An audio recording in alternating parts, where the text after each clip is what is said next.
Magandang umaga po sa inyong lahat. Magandang Monday morning sa ating lahat. As we continue the Bible Says series, we're gonna talk about today what the Holy Bible says about knowing all God. What the Bible says about knowing all of God. Importante po ito na maintindihan, matutunan natin ano ba ang sinasabi ng banal na Biblia tungkol sa knowing all of God. Sa Tagalog, alamin natin lahat ang patungkol sa Panginoon. No? Knowing all of God. Kasi po, sasabihin natin napaka-basic naman yung pastor. Yung mga bagay na yan, given na yan, kumbaga basic yan. Okay? Or elementary. Yes, yun nga eh. Naniniwala ba kayo na sometimes yung mga very basic, yun ang nakakaligtaan natin gawin? Yung mga very basic o mga very elementary na mga bagay, yan ang kadalasan na hindi natin alam. Kasi akala natin, alam na natin. No? Ang tawag dyan, overconfident. And sometimes, complacent tayo na madali lang naman yan eh. Ay ang obedient. Yung knowing all of God. Kilala ko naman si Jesus eh. Alam ko kung sino ang Panginoon. The question is, kilala mo nga ba talaga? Kilala mo nga bang talaga ang Panginoon? Ito po ang kagandahan, importante ng morning devotion. Kasi even yung mga maliliit na bagay na ating nakakaligtaan, sometimes we go on more on the on the deeper side eh. Teka muna, bago tayo dumako dun sa malalalim, hindi niyo ba napapansin? During Sunday service, we dig in more deeper in the theological aspects na nalalaman natin yung mga mensahe na madaling intindihin pero malalim ang theology nun. And sometimes I teach doctrine in a very shallow way. Madali nating naiintindihan. Same thing sa morning devotion. Ito po ay paalala sa buhay natin sa araw-araw. Yung mga maliliit na bagay na nahahakbangan natin. Yung maliliit na bagay na nakakaligtaan natin, dito natin nare-refresh sa morning devotion. Ano ang biblical foundation natin? Baka nga hindi natin alam ang biblical foundation ng knowing all of God. I'd like you to open your Bible in the book of Hosea, chapter 2, verse 19 to 20. I will betroth you to me forever. Yes, I will betroth you to me in righteousness and justice, in loving kindness and mercy. I will betroth you to me in faithfulness, and you shall know the Lord. Hosea chapter 2, 19 to 20. I will betroth you to me forever. Yes, I will betroth you to me in righteousness and justice, in loving kindness and mercy. I will betroth you to me in faithfulness, and you shall know the Lord. Malalim yan. Yes, that is a very deep meaning of how should we know all about God. Pag binasa natin yan, alam mo yung word na betroth? Engage. Yung talagang walang makapaghihiwalay na. And in other translation, pag binasa natin yan sa Tagalog, ganito. How should you know all about God? Paano dapat nating malaman, makilala ang ating Panginoon Diyos sa ating buhay? Sa aklat ng Hosea, basahin natin sa Tagalog. At gagawin kitang asawa ko magpakailanman. Gagawin kitang asawa ko sa katuwiran at sa katarungan, sa tapat na pag-ibig at sa kaawaan. Gagawin kitang asawa ko sa katapatan at makikilala mo ang Panginoon. 3 beses I will betroth. In Tagalog, 3 beses gagawin kitang asawa ko. Now, tanong ko lang, yung matinong sagot lang kayo po ba ay magpapakasal sa isang taong hindi mo lubos na kilala? Of course, sa isang taong matino. Kikilalanin mo munang mabuti. Kahit pa sabihin mo na maiksing oras, pero aalamin mo lahat. Okay, binigyan ka lang ng 2, 3, 4, 5 buwan na para alamin mo na lahat yun. Hindi po pwedeng anong pangalan mo, anong real name mo, taga saan ka, o sige pakasal na tayo. Hindi po pwedeng ganoon. Kailangan kilala mo yun. And that is a basis at importante yung mga kapatid. Sa betroth, sa pagpag-aasawa, importante na makilala mo talagang mabuti. In order to know someone intimately, you cannot just know what they do. You must know their character and you must know their heart. Kahit sa pakikipagkaibigan, teka muna. Minsan dyan sumasablay ang mga tao. Minsan ako rin nangyayari sa akin yan. And I'm sure lahat kayo, yung madali kayong magtiwala. Sino sa atin dito yan? Yung madaling magtiwala. Nabibigay mo kaagad, nasasabi mo kaagad yung mga bagay na sometimes hindi mo dapat sabihin kasi nagtiwala ka lang. But when it comes to betroth, when it comes to sa pag-aasawa, dapat nating maintindihan mga kapatid na you have to know someone intimately. Hindi lang yung kung ano yung mga bagay na ginagawa, nakikita mong ginagawa niya, but you must know their character and you must know their heart, mga kapatid. You have to know what things that motivates them. Ano ba yung mga bagay na ikinagagalit niya? Ano yung mga bagay na ikinatutuwa niya? Yan yung mga basic pero kailangan necessity. Requirement yan. The same is true with God. The same is true when it comes to knowing God. Marami kasing tao kilala si Jesus. Kilala may Diyos. Kilala nila ang Diyos. Totoo naman eh. Pero naniniwala ba kayo na ang devil kilala rin ang Diyos? Kilala niya rin si Lucifer, si Satan. Kilala niya rin si Diyos, ang Lord. Maraming tao sa paligid natin kilala si Lord. Pero ang tanong, gaano mo kakilala si Lord? Kung kilala mo si Lord, bakit mo ginagawa yan? Kung kilala mo ang Panginoon, bakit mo nasasabi yan? Kung kilala mo ang Panginoon, bakit mo naiisip yan? Kung kilala mo ang Panginoon Diyos, pero bakit ganyan ang takbo ng iyong buhay? Kung kilala mo si Lord, bakit ganyan pa rin ang takbo ng buhay, ng isip, ng pananalita mo, kapatid? Kaya nga sabi ng Hosea, I will betroth you to me in righteousness. Inisa-isa niya ito. Ano yung righteousness? Sa kaluwalhatian ko. In justice. In loving kindness. Sabi niya, magiging asawa kita. Ikaw ay magiging asawa ko sa kabutihan, sa pagmamahal, in loving kindness, and in compassion. Magiging asawa kita. Bakit? Sino yung pakakasalan natin? Who are we going to marry?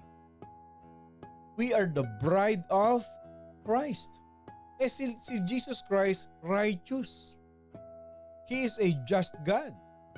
Si Lord, loving kindness ang meron siya. Si Lord may compassion siya. Tapos sabi niya, I will betroth you to me in faithfulness. Katapatan. At anong sabi doon? Then you will know. He has betrothed or engaged o magiging asawa tayo ng ating Panginoon as to Himself. For one reason. Anong dahilan? To let Himself be known. Bakit tayo naging bride ni Jesus? Bakit tayo ibebetroth ni Jesus Christ? Siya ang gumawa. Siya ang nag-take ng first step. Siya ang gumawa ng action. Sabi niya, I will betroth you to me. I will betroth you to me. Ang sabi, gagawin kitang asawa. At pag ginusto ni Lord, wala kang magagawa. At ang sabi niya, hindi lang to bukas, isang buwan, hindi eh. Gagawin kitang asawa ko magpakailanman. He want us to be engaged, to be betrothed, to be married to Him in what? In righteousness. Yung mga karakter ni Jesus Christ sa atin. Unfortunately, for some people, sometimes we know about God, but we really do not know Him. But God wants us to love Him in a deep, intimate relationship. Ang ating relationship kay Jesus Christ, ito ay relationship ng mag-asawa. Yes, kilalang kilala ang bawat isa. We are one with Jesus Christ. Ang mag-asawa, hindi kayo dalawa. Iisa na kayo. Ang pag-aasawa, pagiging isa. Kaya sabi nila, give and take. Love is a two-way road. Hindi ganun ang pag-aasawa. Ang pag-aasawa, isa lang. You become one. So hindi two-way road yan. Kaya nga, ang pag-aasawa, giving and giving and giving without expecting to receive something kasi yun yung flow eh. Yun yung flow niyan. Si Jesus ba nag-expect ng matatanggap sa atin? Pero He gives and He gives and He gives forgiveness. Unfair nga tayo eh. Anong sinusukli natin kay Jesus Christ? Anong binibigay natin kay Lord sa kabila ng binigyan tayo ng salvation? Pinagpala ang buhay. Binless tayo ng mabuting asawa. Binless tayo ng mabubuting anak. Binless tayo lahat sa buhay natin. Pero sometimes, anong pinapalit natin? Stubbornness. Anong pinapalit natin? Unfaithfulness. Anong pinapalit natin kay Lord? Katigasan ng ulo. Anong pinapalit natin kay Lord? Marami. At kadalasan, ang pinapalit natin, binibigay natin, hindi maganda. But God, our Lord, who loves us so much, never give up on us. That whatever we do, He still love us. Ganun ang relationship natin sa Kanya. Ganun ang relationship ng mag-asawa. On a side note, meron ng ganyan dito. Ano yun? Ano? Pero that's a different story. But what the basis of relationship is, bakit ginamit na analogy yun? Magiging asawa, gagawin kitang asawa ko. We should know the ways of God. We should know the ways of God. I'll share you 6 reasons. 6 na dahilan. Bakit kailangan nating malaman, makilala ng lubos, bilang asawa tayo ng Panginoon, bakit kailangan, why should we know God more and more and more, and we should know His ways in our life. Kailangan makita natin, malaman natin. Isahan na natin. Number 1, we should know the ways of God. Simple lang, because they are important in knowing Him. Why we should know the ways of God? Why we should know God? Because they are important in knowing Him. By learning the way God works, pag natututunan natin kung paano kumikilos, gumagalaw ang Diyos sa ating buhay, mga kapatid, we become acquainted with His heart. Pag alam natin kung paano tumatrabaho ang Panginoon Diyos sa buhay natin, kung malaman natin kung paano gumagalaw si Lord sa buhay natin, yung puso natin na a-align kay Lord. At yung buhay natin, mga kapatid, mababago ang perspective. Kasi ang mangyayari sa atin, yung life's greatest joy natin, hindi sa materials. Yung life's greatest joy natin, hindi sa tao. Kundi yung ating lubos na kasiyahan, yung life's greatest joy natin is knowing Him personally and intimately.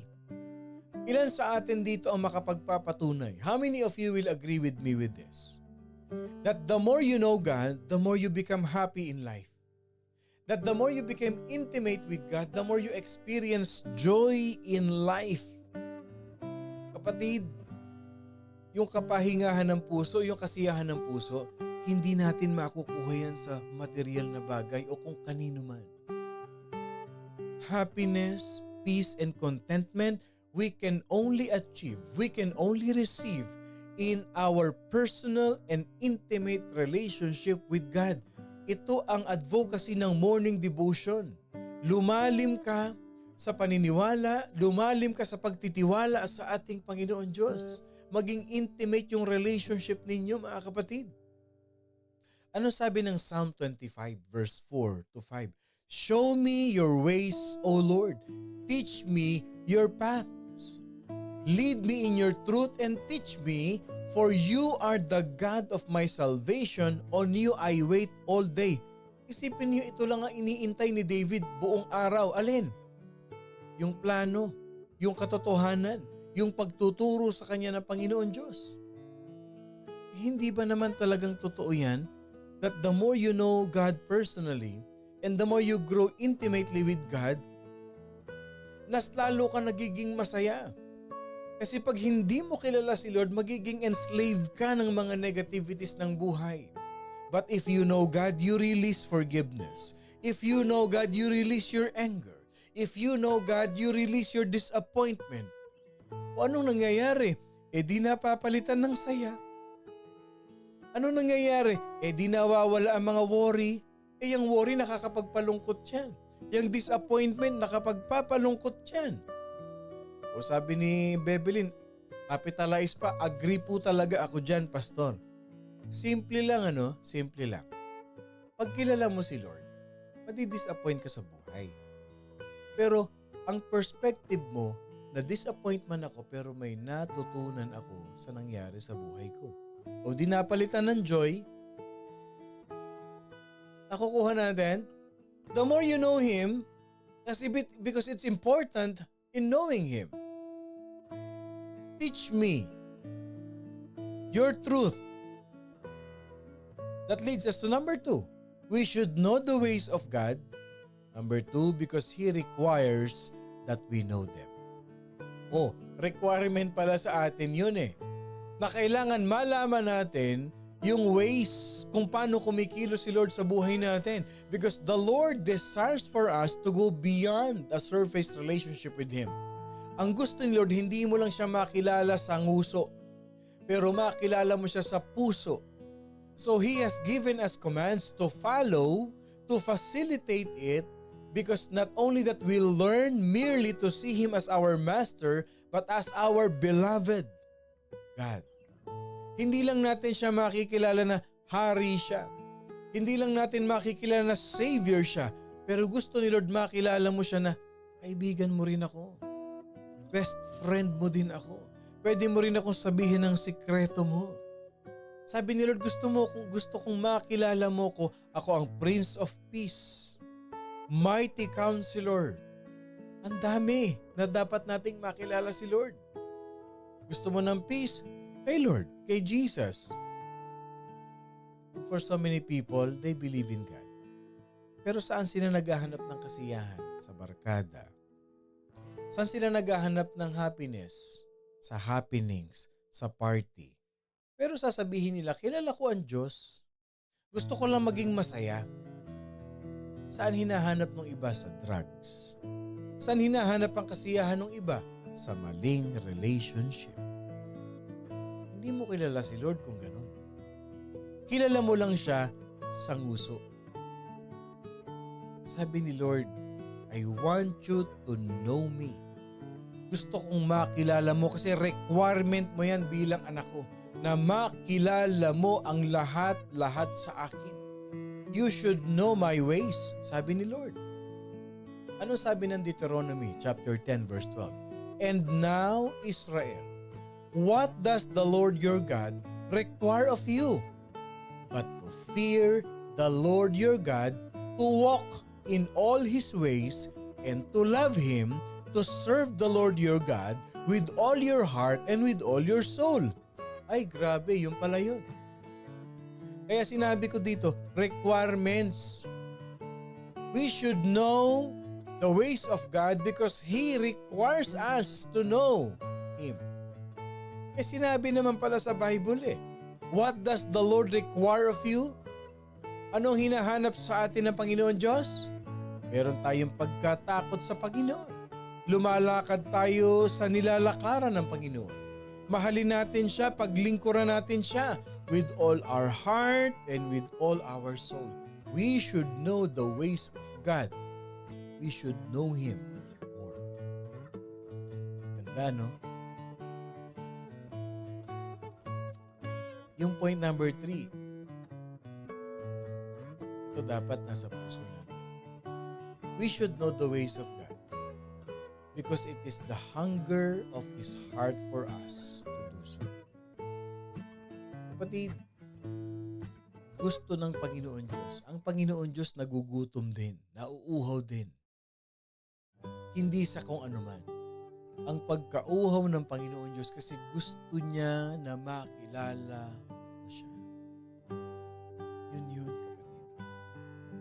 Yung pagkauhaw niya, hindi sa kung ano man, kung hindi inaantay talaga ni Lord na makilala mo siya. Kapatid, alam ko, some of us, we've been Christians for so many years, but have you ever thought of this? Have you ever thought of this? Kung talagang kilala mo si Lord, kung talagang alam mo kung paano kumikilos si Lord sa buhay mo, ang tanong, bakit walang nagbabago sa iyo? Bakit same ka pa rin as before? Bakit yung puso mo matigas pa rin? Bakit yung isip mo iba pa rin mag-isip? Bakit yung ways mo iba pa rin? Bakit nagdudwell ka pa rin sa mga bagay na hindi dapat? Kung talagang kilala mo si Lord. Kaya sabi ni Lord, alam mo anak, nauuhaw ako. Kasi gusto ko kilalanin mo kung mabuti. Our God is our Father. Yung Ama na tayo ng mga ama dito, ng mga nanay dito, hindi ba? Nak, alam mo bakit ka ba lumapit to? Andito naman ako. Anak, hindi mo ba kilala ang mami? I can give this to you. I can say this to you. I can guide you as well. Andito lang ako, anak. Marami tayong mga magulang. Ilan dito? Ilan sa atin dito yung mga magulang na gustong-gusto ninyo yung sa inyo nagko-confide yung anak ninyo? Ilan sa ating mga magulang dito na ako, kung kilala mo lang ako, kung alam mo lang ang kaya kong ibigay. Diba yan ang gusto nating mga magulang? Aminin man natin o hindi, gusto natin silang tumayo sa sarili nilang paa. Pero ang isang magulang, mas gusto niya na bago pa lumapit sa ibang tao, syempre sa atin muna. Uhaw tayo minsan. Ito na nga pag bata pa yung mga anak natin, hindi ba? Lagi nasa atin yan. Lagi tayong ayaw humiwalay sa atin. Pero pag nag-teenager na yan, pagka nagbinata na, pagka nagdalaga na, minsan lumalayo na ng paunti-unti sa atin. At aminin nyo man o hindi, can I see an amen? Maraming magulang dito, uhaw tayo, hinahanap natin yung lambing ng anak, hinahanap natin yung mga moment na meron kayong one-on-one kwentuhan ng anak mo. Sige, sino dito magiging honest dyan? Yun yung hunger. Yun yung thirst na tayo mga nanay, tayo mga tatay, nasa bahay lang iniintay natin yung pagdating ng anak natin galing trabaho. Hindi ba? Pagparating na yung anak mo, nagkukumahog ka na, mag-aasikaso ka na. Kasi may hunger ka, may thirst ka na.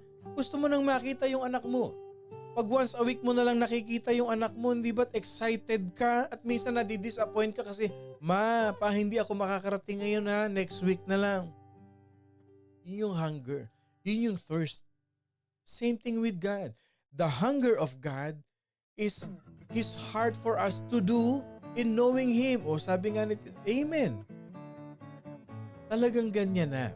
Pag may pamilya na namimiss natin, at ang sarap sa nanay, sa magulang na, yung meron kayong moment na lahat ng anak mo nandyan, sa isang magulang na mapagmahal sa anak, yan na lang ang hunger ng puso natin, yung makita natin silang kumpleto sa harapan natin. Yung para silang mga bata na naglalaro, nagbibiruan, nagtatawanan sa harap natin.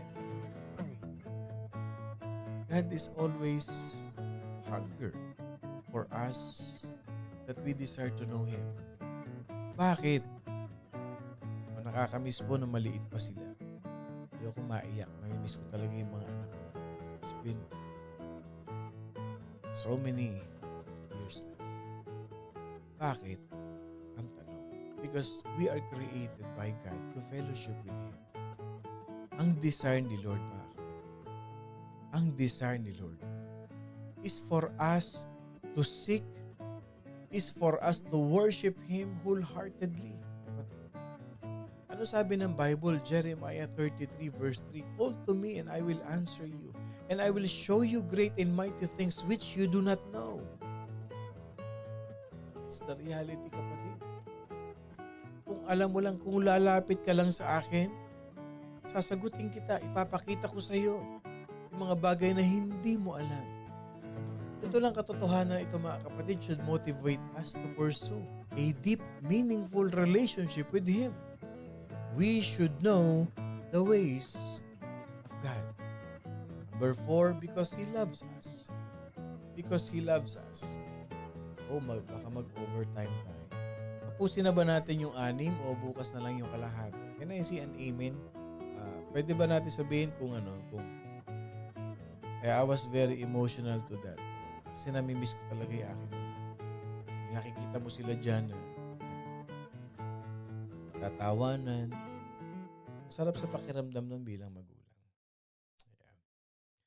And this is my motivation, ang morning devotion. To overcome all those things.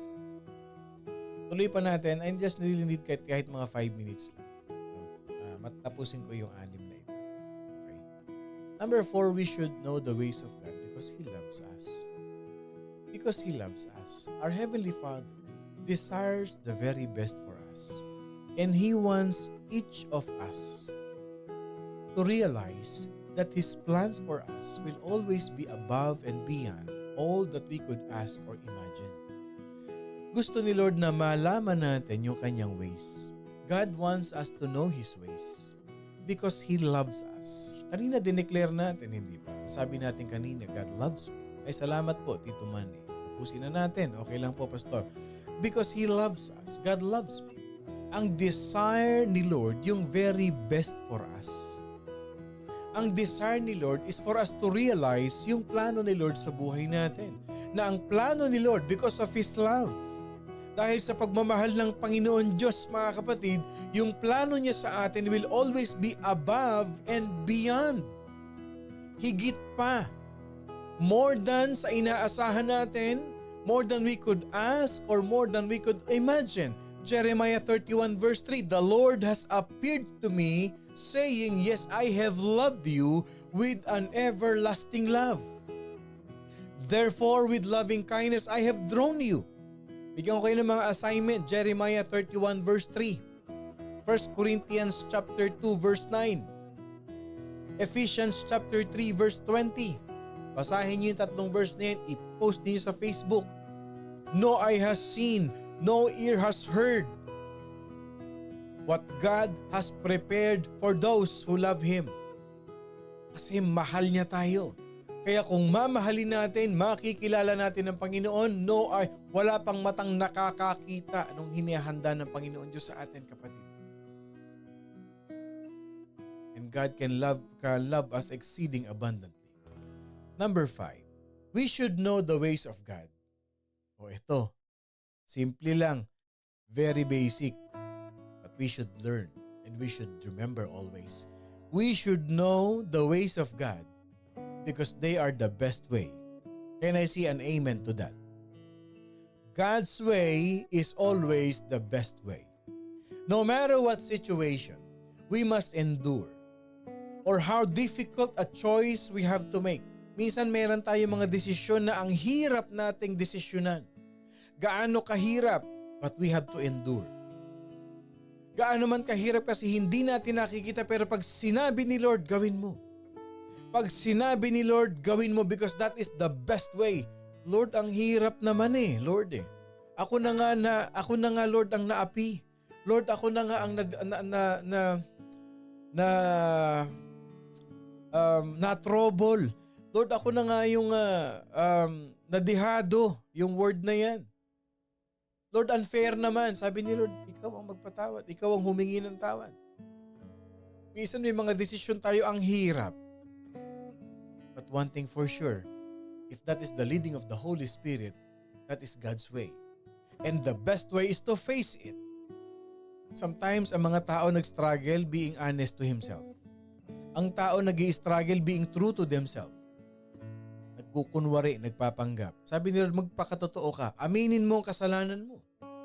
Hindi naman ako talaga Siya, hindi, may kasalanan ka rin. Sometimes people, they tend to fail in that kind of thing. Being honest kasi they are swallowed with pride. And the best way is to face it, to admit it. He will guide us. He will give us strength. He will give us wisdom to handle our circumstances in a godly manner. Ang isang Kristiyano, the best way to face your troubles in life is in a godly manner. Maging totoo ka, okay, kung ako man po ay nagkasala, nagkamali man ako, I admit, mali ko yan. Oo. Ang Kristiyano, humaharap, inaamin, inaayos ang buhay.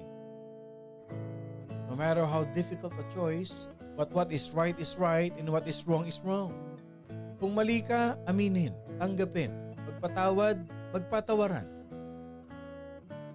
Kung may nakasakit, kung nasaktan, sa buhay magdidesisyon ka, being true, being honest is always the best thing in life. Bakit? Tinuturuan ka ni Lord eh. Yun ang way ni Lord because they are always the best way. Ang panluloko ng kapwa, hindi best way yan.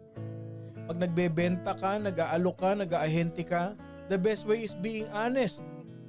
Don't cover up things. Kasi ayaw ni Lord ng ganun. Ano sabi ni Lord?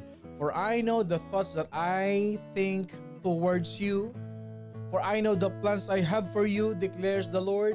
The best way palagi, sumunod sa Panginoon Diyos. Kaya pag kilala mo si Lord, ayaw ni Lord ng sinungaling. Ayaw ni Lord ng mapagkunwari. Hindi mo gagawin yun eh. Kasi hindi yun ang way ni Lord.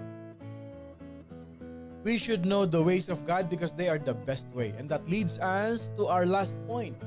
We should know the ways of God because they are the pathway to success. Can I see an amen to that? Can I see an amen to that? Pag kilala natin si Lord, pag alam natin ang ways ni Lord, pag alam natin ang ayaw ni Lord, alam natin ang gusto ni Lord, pag alam natin kung paano kumikilos ang Diyos sa buhay natin, they are the pathway to success. Yun ang daan patungo sa tagumpay ng buhay. Alam niyo mga kapatid, although the world's definition of achievement involves wealth, involves power, ang mundo yan eh, nandyan ang success eh. Ang tinuturo sa atin ng mundo, ang tunay na success daw pag marami kang pera. Pag marami kang mga bagay, marami kang achievement sa buhay, I will tell you this kapatid, that is not true success. Maraming taong mayaman, hindi nakakatulog ng mahimbing sa gabi. May mga taong mayaman, maraming pera, maraming negosyo, pero hungkag ang puso. May mga taong mayaman sa maraming bagay, pero may emptiness sa puso nila. Yes. Pero para sa Panginoon, ang tunay na tagumpay ng buhay ay ang pagiging masunurin sa Kanyang will. Yan ang tunay na tagumpay ng buhay. True success lies in obedience to the will of God.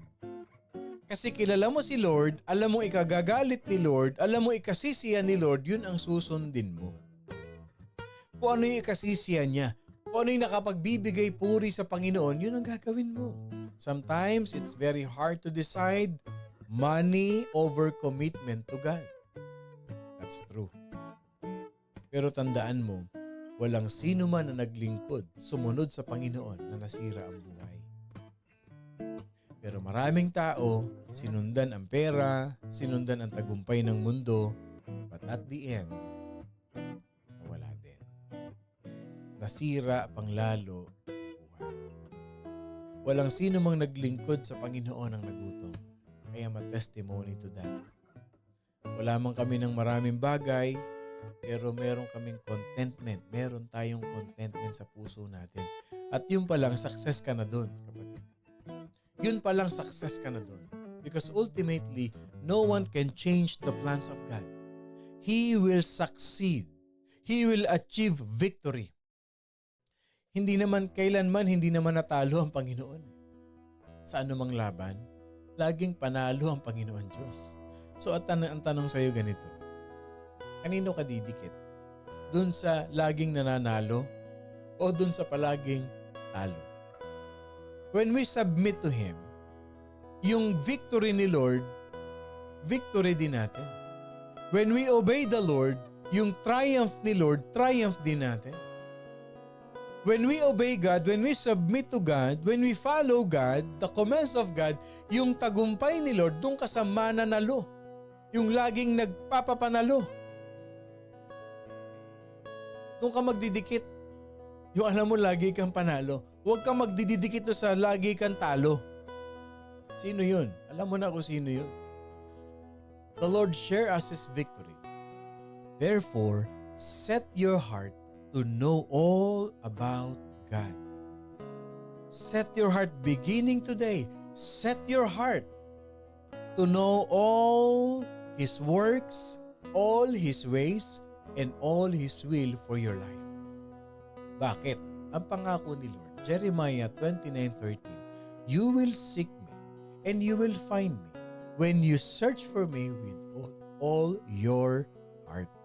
Yon, salyamado tayo. Ayan. Sabi nga nila, in mga salitang kanto, doon tayo salyamado, kapatid. Kaya alam mo ganito yan eh. You will meet people in your life. May wisdom ka na binigay ni Lord. Pag ang tao, walang ibang lumalabas sa bibig kundi negative. Alam mo na kung anong spirit yan. Tapos may isa, ang lumalabas sa kanya puro victory. Puro kapananaluhan. Okay? Ang narinig natin sa kanya kundi Lord. Ayaw ni Lord ng ganyan. Gusto ni Lord ng ganito.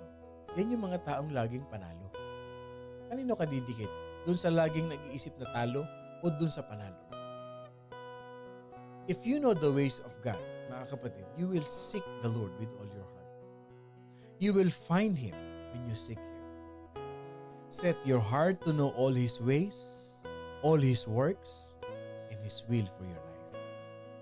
Ang ganda ng point number 6, ano? Yes. Alam niyo, nung ginagawa ko nga yung point number 6, binabasa ko yung verse. Yeah, oo nga, ano? Pag kilala mo si Lord, malamang sa malamang, tagumpay ang buhay mo. And that's true. I hope this lesson teaches us a very powerful revelation to us today. That if we really know God in our life, you will never feel, although you will experience a lot of negative things, disappointment, discouragement in life, but at the end, panalo ka pa rin. Why? Because He loves you. And He desires for you to know Him more in your life. Yung intimacy natin kay Lord should be our highest priority sa buhay natin because it determines the impact for our lives. Tayo po'y manalangin. Salamat, Panginoon, sa biyaya ng umaga ng buhay na pinagkaloob mo sa amin. Monday morning, Panginoon Diyos, na punong-puno ng encouragement at inspiration. Lord, beginning today, we commit ourselves to you to know you more every day. Because you promise us, the more na kinakausap ka namin, the more we dwell in your word, the more we dwell in your truth, Father God, the more you reveal yourself to us. At araw-araw, Panginoon, nakikilala ka namin more and more and more. And it develops a joyful heart. And once we obey, we know you more, all your will, all your works in our life, it produces abundance in our life, no matter what we do. Salamat, Panginoon, pagpalain mo po ang mga anak mo nakikinig ngayon, pagpalain ang buong Morning Devotion family. In Jesus' name we pray. Amen and amen. Magandang umaga pong muli sa inyong lahat. Ako pong muli si Pastor Bong, bumabati na isang mapagpalang Monday morning sa ating lahat. Laging tatandaan, never stop seeking, knowing all about God. At wag na wag kakalimutan, mga kapatid, we are blessed by God. I love you all with the love of the Lord.